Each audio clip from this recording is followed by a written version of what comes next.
Welcome back to Farage with me, Martin Dorby. Now, here's a bit of news you probably weren't expecting.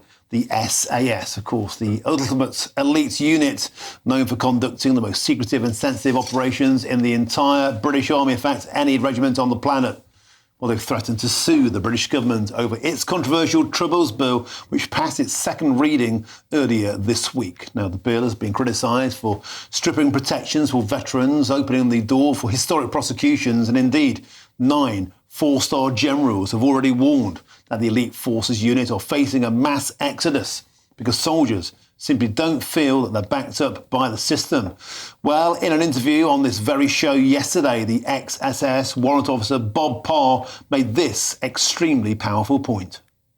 I haven't heard the Prime Minister engage in this at any level. No. It's about time he did. This is an issue of pressing national security concern. It's a question of national honour. It's time for Number 10 to step up to this and actually address it directly. I'm delighted now to be joined by Colonel Richard Williams, the former commanding officer in the SAS. Colonel Williams, it's always a pleasure to have your esteemed company. Thank you for joining us tonight on Farage. It just seems astonishing to me that the ultimate elite regiment, the SAS, are suing the government. How did we get to this point? Yeah, it's more than astonishing. And you can see from the flag on the poster behind me where I happen to be right now in the United States. And it's astonishing them too. I mean, during my time in command over 2005 to 2008 in Iraq, we worked closer than ever before with the US Special Operations community to deal with Al-Qaeda in Iraq and other global threats. And our allies over here in the US look at what's happening in the UK, the objections that the SAS and others, the veteran community, the military, the generals, soon-to-be field marshals are all raising on this Northern Ireland bill, and they simply can't understand what's happening. And for me personally, our association, as you said, put on notice the government that it will sue them if this bill goes through as it's currently presented is frankly, it's beyond astonishing. I don't even know how to describe it, how shocking it is. May I ask you, Colonel Williams, I had Matthew Hellier on my show earlier on. He was saying that the devastation of morale amongst those who served, it's almost impossible to put into words, to pay the ultimate price, to risk your lives and to see colleagues dragged out many, many decades later, destroying their lives, destroying their mental health, and frankly, destroying the reputation of the British government in doing so. Well, these are very robust and good people. Matt Hellier and Bob Parr, you've just had on, are outstanding British soldiers. I mean, really representative of the very best that are put in the field. And they should be listened to. And it's remarkable that the Prime Minister has not addressed this directly, that he's hiding behind various statements, very light statements related to protections that no one believes in, and doesn't seem to be taking this seriously. Now, if you'll indulge me for a second, I've been here before. I remember in the 19th September 2005, when 2 SAS men were detained by Iranian-backed terrorists in southern Iraq, and were on their way to Iran for what would be ritual humiliation and death. When the chain of command, unclear about what to do, turned to me and said, "Look, Richard, you've got to understand that there's more at stake than your men's lives. There is more at stake than your men's lives." Well, needless to say, a couple of conversations happened. We unblocked that blockage.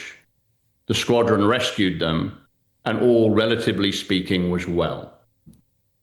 The reason I mention that story, it reminds me now of someone saying to me, "What you have to understand, Richard, and your types, is there's more at stake than your men's welfare." What on earth are you talking about? These veterans that took on armed insurgents in an armed insurrection on UK soil, now enjoying what they should and deserve to enjoy, a long and honored retirement, are being pulled back into the court initiated by this very bill. And why? I'm afraid it remains inexplicable. It won't deliver, in our view, an end to the conflict in Northern Ireland that could bubble up again. In our view, actually, it will pour fuel onto those particular flames or those embers, and it'll be the veterans that'll be sacrificed on that bonfire of persecution. So it doesn't surprise me that our association has taken this quite astonishing step to put the government on notice, because just like that time in 2005, sometimes London needs to be reminded of its priorities from the guys on the ground, and people like Matt and Bob and others who, quite frankly, it's been my honour to serve alongside.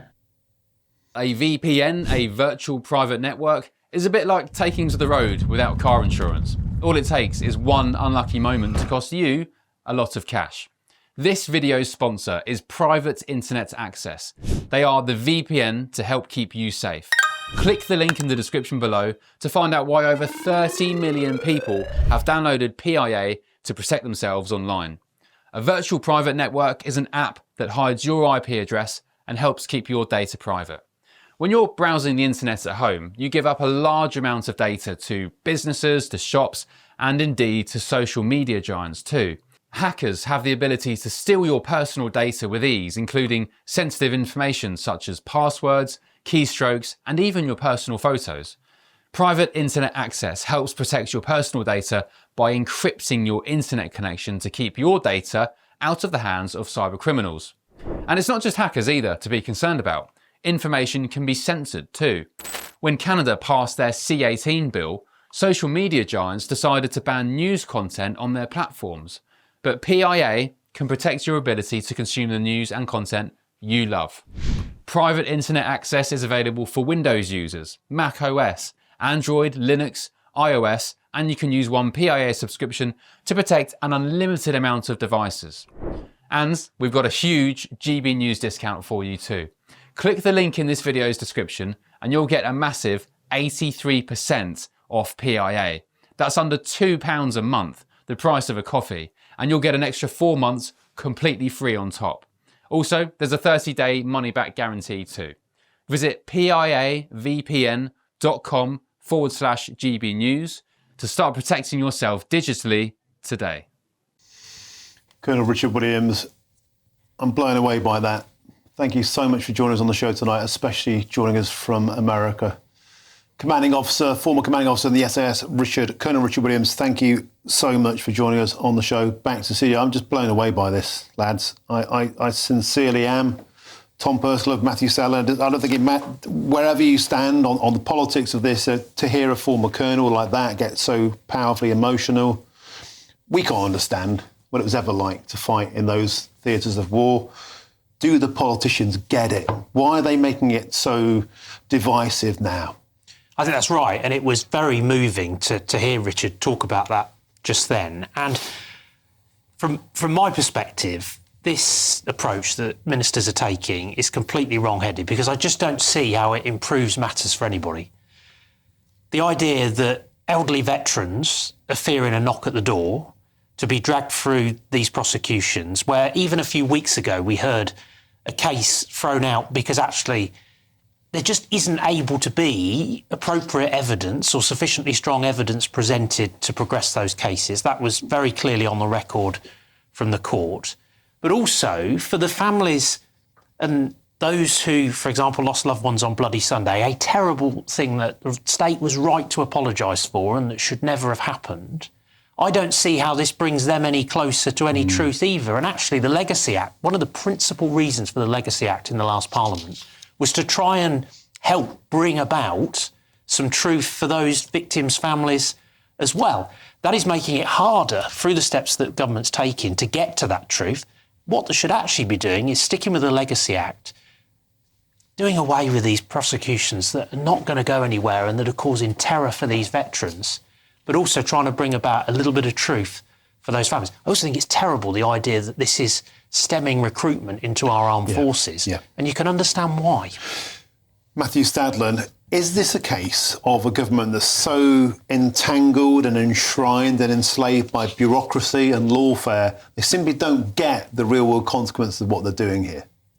So I can't speak for the government, but I want to offer a little bit of context. So I thought Richard spoke very well. I've always thought that one of the most fundamental dividing lines in our society is between those who put their names forward to join up with the armed forces and those like you and I don't know whether you ever served yourself, who haven't done that and who'd find it very difficult to imagine doing so. Of course, we hope we would if we were required. So I have enormous respect for people who put their lives on the line to defend this country. That's the first thing I should say. The second thing to say is to offer a bit of context, and that is that we don't have in this country a statute of limitations. So if you committed a crime 30 years ago, if I committed a crime 20 years ago, we should always fear the knock on the door because that's the law of this land. In America, they do have statutes of limitations. I think it varies perhaps from crime to crime. But if a prosecution isn't brought within a certain period, then that's it. There might be an argument with the military for instituting a statute of limitations so that you don't drag up cases on the battlefield from 30, 40, 50 years ago, because you might argue that that puts an intolerable strain on the innocent because there's so much confusion in war. You do not want people who have served this country bravely to fear a knock on the door because of potentially vexatious litigation. However, a final thing to say is this. Our forces are some of the best, if not the best in the world. And one of the reasons they're amongst the best in the world is because they tend to behave themselves on the battlefield, not just with great bravery, but with dignity and not abusing the human rights of others. And we don't want that to be watered down. We do not want a free-for-all. We want our forces to be held to the highest standards. I think on that we can all agree. Matthew, Tom, superb. Thanks for your input tonight. Now, a government spokesman has told GB News this: after the false promises of the last government, we are putting in place 6 real workable protections for veterans that the failed Legacy Act never did. We will not allow the process, like so many times before, to become the punishment for our veterans. And they continue. These robust safeguards will ensure the rights of those who serve their nation so honourably are protected, whilst providing victims with a human rights compliant, fair and transparent system to seek answers.